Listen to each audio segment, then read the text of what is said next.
umat membangun bangsa, ikhlas beramal jadi semboyan, layani umat membangun bangsa. Berkhidmat untuk umat dalam keberagaman, bersatu padu bergerak dan berkarya, wujudkan negeri yang damai.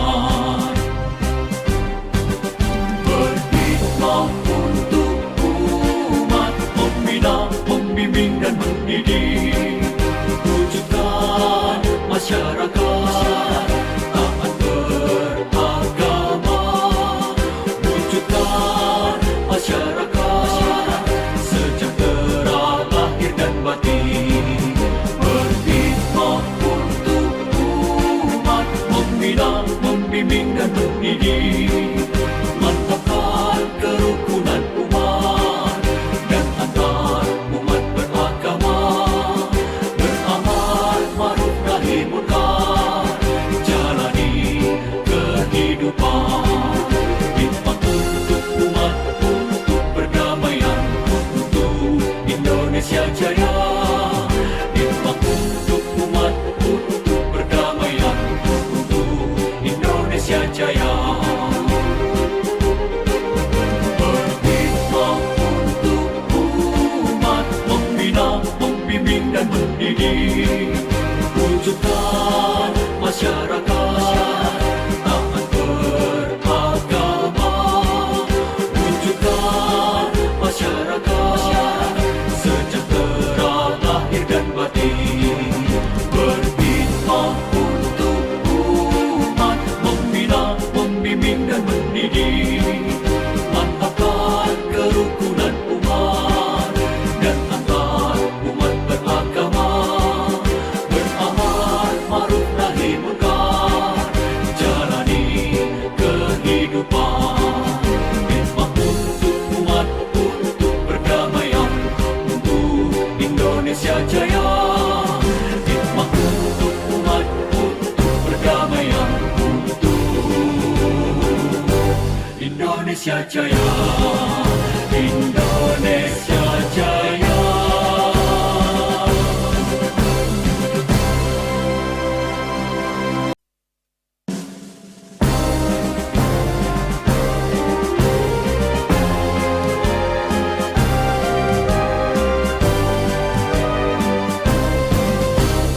Kementerian Agama Republik Indonesia, ikhlas beramal jadi semboyan,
Jaya, Indonesia Jaya.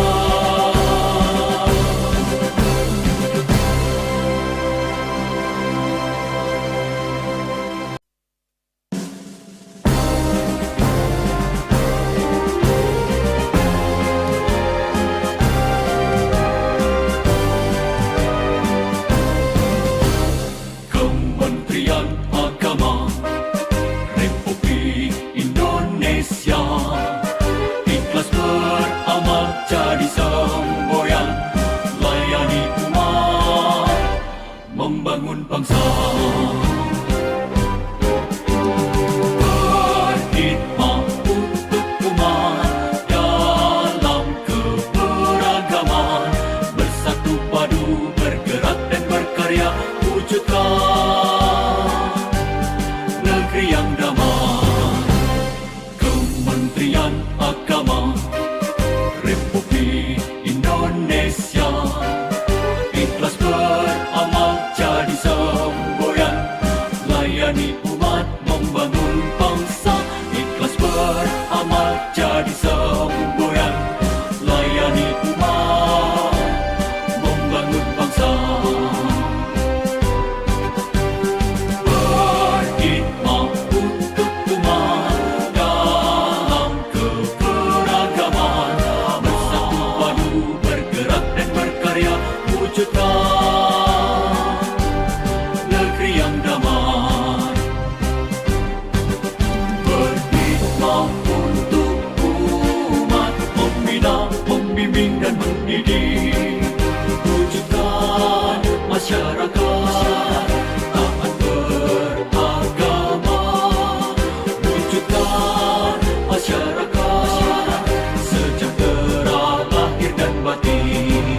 Berkhidmat untuk umat, membina, membimbing dan mendidik,